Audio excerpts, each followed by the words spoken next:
Have you ever wondered what secrets your child might be hiding behind their innocent smiles?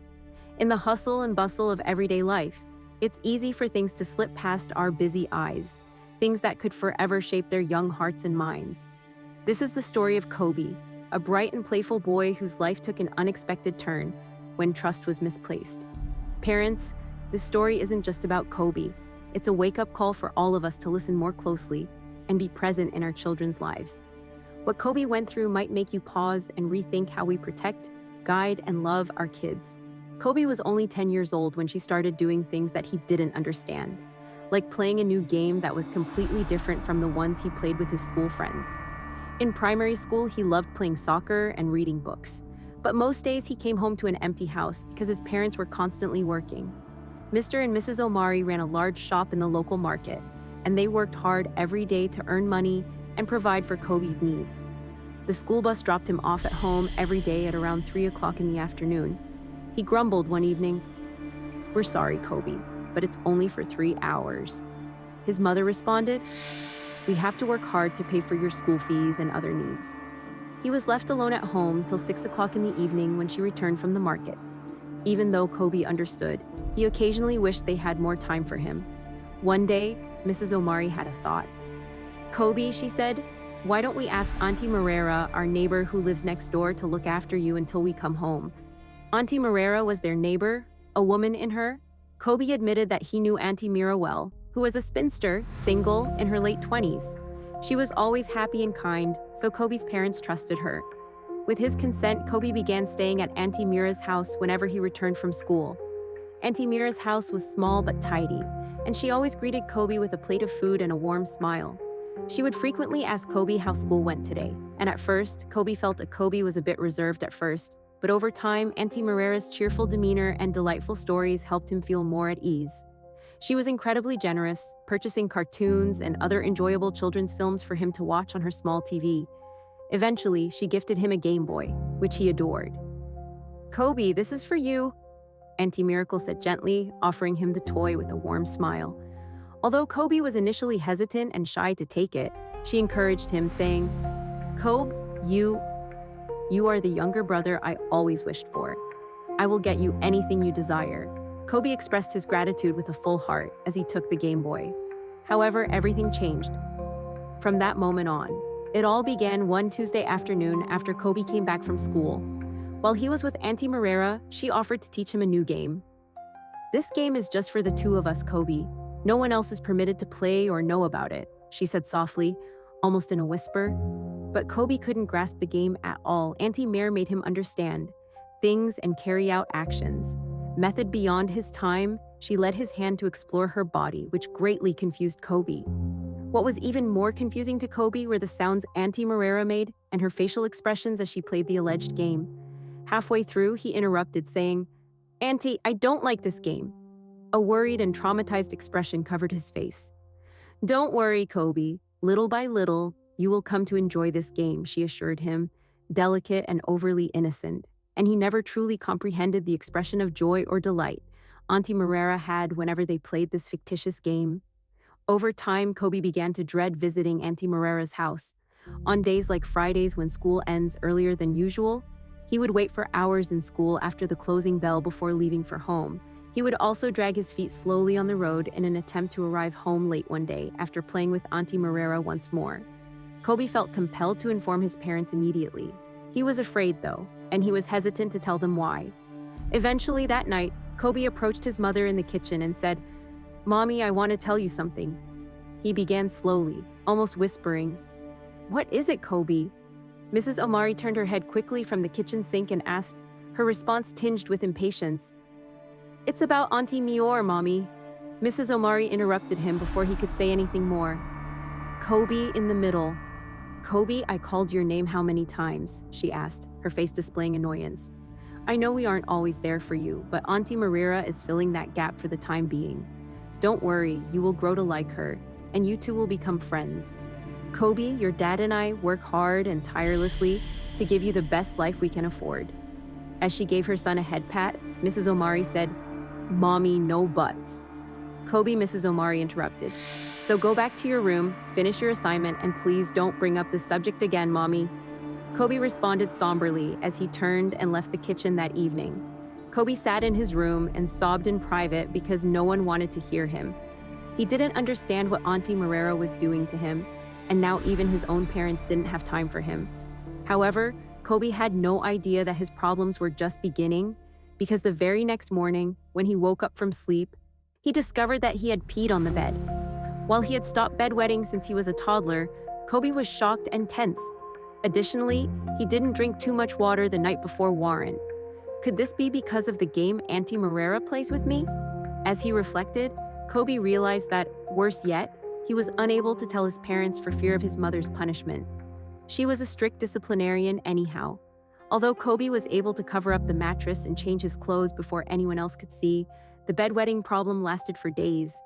His parents were too busy to notice, but one day, Kobe realized something wasn't right. Kobe went straight to Auntie Merera's house after school as usual. As always, Auntie Merera was happy to see him and gave him a plate of rice and juice. After a while, when she approached to play her game of touching with Kobe, he interrupted, saying, "Auntie, I don't enjoy your game because it causes me to urinate on my bed every day, which makes me feel unwell." Auntie Merera's expression instantly changed. For a moment, she appeared to be deeply contemplating what she'd just heard, but then she said, "Don't worry, Kobe. You will be fine. It's normal for boys your age to go to bed wet. You'll get over it." However, this did not comfort Kobe at all. Ever since he started playing this new game with Auntie Merera, he had been feeling unusually anxious. The moment he entered her home, his heart beat faster than usual, and he could feel the beat from his chest.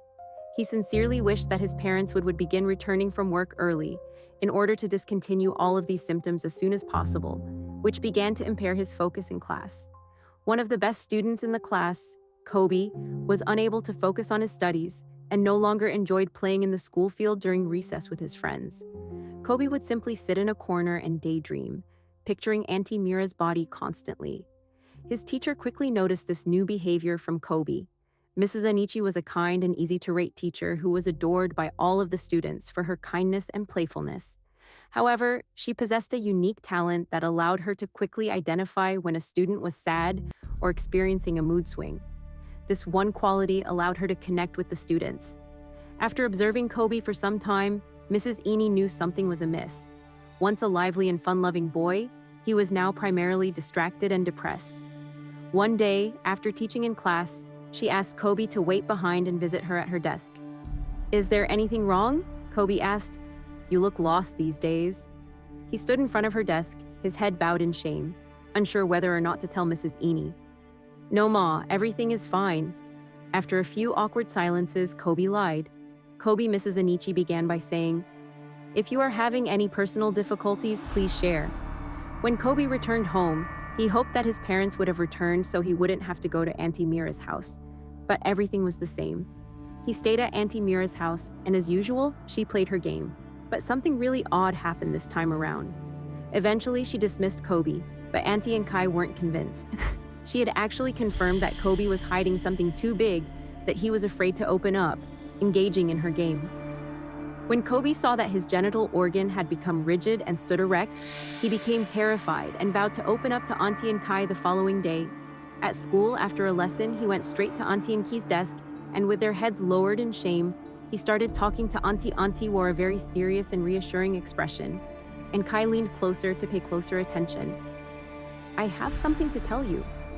Toby glanced to the left and right to make sure no one was listening in on what he was going to say or close enough to hear it.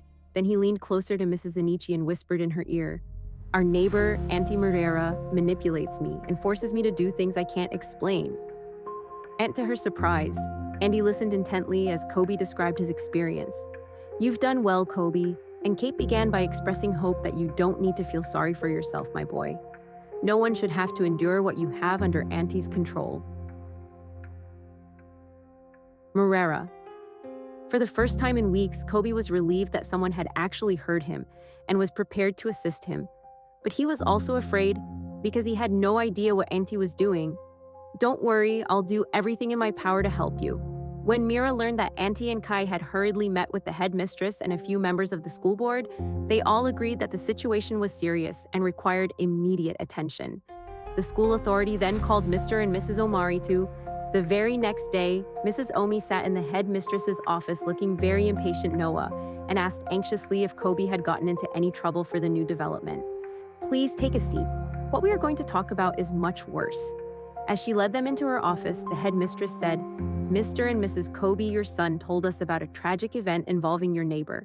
Are you aware of this, Mr. Omari? Auntie Merera Kobe claimed that Auntie Merera touches him daily. After much consideration and pleading, Mr. Omari finally agreed to not take matters into his own hands, but to involve the necessary agencies involved in such crimes. That day, as school was closing, Mrs. Omari came to the school herself to pick up Kobe and take him home. He clenched his fist and got up almost instantly from his seat, shocking Mrs. Omar to the bone marrow. Mrs. Annie, who was also present, told them the entire ordeal exactly as Kobe had told her. I sincerely apologize for not paying attention, Kobe. Mr. Omari ultimately consented to involve the appropriate agencies involved in such crimes, rather than taking matters into his own hands after much deliberation and begging. Mrs. Omari picked up Kobe and took him home that day as the school was about to close. Shocking Mrs. Omar to her core, he clenched his fist and rose from his chair almost immediately. As Kobe had told her, Mrs. Eni, who was also there, recounted the entire experience to them. Kobe, I really apologize for not listening. Police escorts with Mrs. Eni and the headmistress of the school. Miss Merera, you are being arrested for child molestation. One of the officers said, You must be mistaken. You are in the wrong house. Auntie Mia defended herself as she stood frozen in shock, fear, and confusion, saying, It is best you remain silent or anything you say or do will be used against you in the court of law.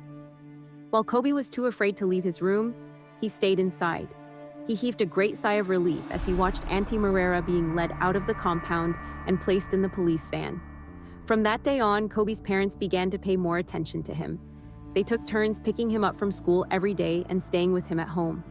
Auntie and Kai kept a close watch on him and encouraged him and other students to speak up if they needed assistance from adults or were in trouble. But the bedwetting continued. However, the therapist Kobe had been seeing had promised his parents that he would eventually move past the trauma as time passed and he gradually recovered. Hello everyone, thank you for watching this story. We would like to give you a huge shout out in our next upload, so please leave a comment with a lesson you took away from it and the nation you are watching from. Music.